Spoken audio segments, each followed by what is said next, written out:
सबसे पहली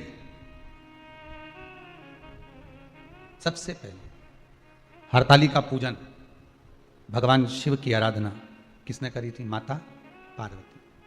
और पार्वती जी ने किससे पूछी थी? पार्वती जी को किसने बताया था कि तुम ये पूजन करना, तुम ये स्मरण करना? हस्त नक्षत्र आए तब आप शंकर भगवान के शिवलिंग का निर्माण करना, पूजन करना, अर्चना करना, ये किसने बताया? किससे पूछा था? कौन बताएगा इसे? तो कहा जब माता पार्वती का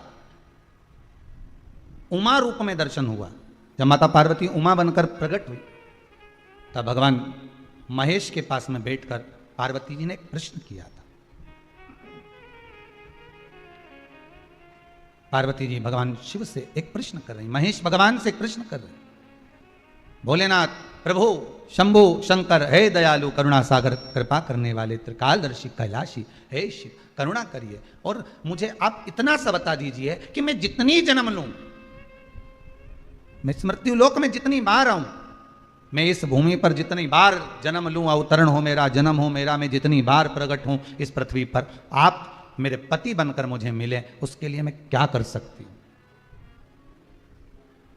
मैं क्या करूं?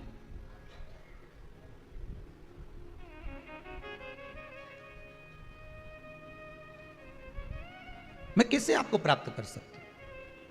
अब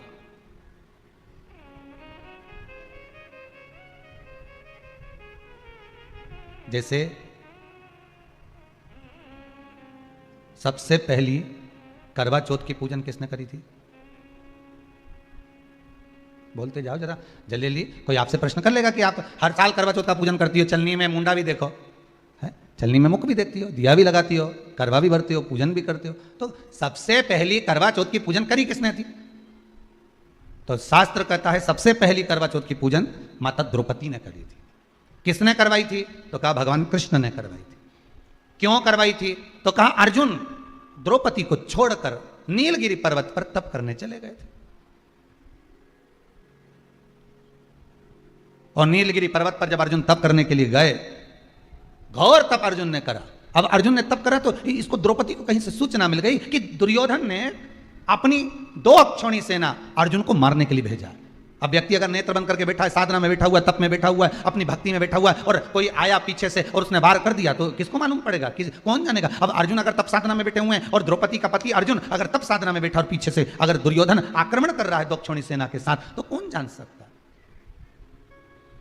तब भगवान कृष्ण दौड़ कर गए द्रौपदी के पास में। द्रौपदी द्रौपदी द्रौपदी ने ठाकुर जी के चरण पकड़ लिए, तुरंत हाथ जोड़कर बोली प्रभु क्या बात है, आप बताओ क्या हो गया? भगवान बोलने लगे द्रौपदी तुझे कुछ मालूम है? द्रौपदी बोली नहीं प्रभु, क्या हो गया बताइए आप मुझे, तुझे मालूम नहीं? दुर्योधन ने 2 अक्षौणी सेना अर्जुन को मारने के लिए नीलगिरी पर्वत पर भेजी। नीलगिरी पर्वत पर, हाँ, तो वहां तो अर्जुन तप करने गए हैं, साधना करने के लिए गए हैं, वहां तो अर्जुन भगवान की भक्ति को धारण करने के लिए गए। तो द्रौपदी ने कहा अर्जुन अगर भगवान की भक्ति को धारण करने के लिए गए हैं और दुर्योधन ने अगर सेना भेज भी दी है, तो क्या मेरे पति की रक्षा वो परमात्मा नहीं करेगा जिसका वो स्मरण कर रहा है, जिसका वो पूजन कर रहा है, जिसकी वो भक्ति को धारण कर रहा है? भगवान मन में सोचे वो गया तप कर रहा है, उसी चक्कर में तुम्हें तेरे पास आया, भगवान ही आया है ना तोड़ के, दूसरा कोई तो नहीं आया ना। मार्ग दिखाने वाला कौन होता है? परमात्मा। मार्ग बताने वाला कौन होता है? परमात्मा होता है। एक बार तुलसीदास जी एक पद लिख दिए, सिया राममय सब जग जानी, करो प्रणाम जोर जुग पानी। जब तुलसीदास जी ने पद लिखा कि हर एक में राम समाया है, चप्पे चप्पे में डाली पशु पक्षी सब में भगवान राम समाये हैं, तो तुलसीदास जी लिखकर जा रहे थे, इतने में एक बच्चा दौड़ कर आया और आकर कहा अरे काका उधर मत जाना, तुम लाल कलर की धोती पहने हो, उधर जाओगे सामने से एक बेल आ रहा है, एक बहुत बड़ा नंदी आ रहा है, वो तुम्हें पछाड़ देगा, मार देगा। इतने में तुलसीदास जी ने कहा तुझे मालूम नहीं बेटा, मैंने अभी चौपाई लिखी है सिया राममय सब जग जानी, अभी मैंने चौपाई लिखी सब में राम है, तो बेल में भी तो राम होगा, नंदी में भी तो राम होगा, वो मुझे नहीं मारेगा। तुलसीदास जी आगे बढ़े, बेल ने सींग से उठाया, तुलसीदास को पटक दिया, और बाबा तुलसीदास जी को जैसे ही पटका, तुलसीदास जी दौड़ कर गए, सीधे पहुंचे गंगा के घाट पर, कलम उठाई, जो चौपाई लिखी थी उसको काटने लगे। इतने में हनुमान जी महाराज आकर खड़े हो गए, काट मत देना, रामायण की चौपाई एक मत काट देना, बिल्कुल मत काटना, तो तुलसीदास जी ने लिखा, बोला मैंने चौपाई लिखी थी, सिया राम मैं सब जग जानी करो प्रणाम जोर जुग पानी, सब में मैंने राम देखा। तो फिर बेल ने मुझे क्यों मारा? हनुमान जी बोले तुमने सब में राम देखा, बेल में भी राम देखा, नंदी में भी राम देखा, तो उस बच्चे में राम क्यों नहीं देखा जो तुम्हें बताने आया था कि उधर मत जाना? बोलने तो आया था ना तुम्हारे पास में कि उधर मत जाओ।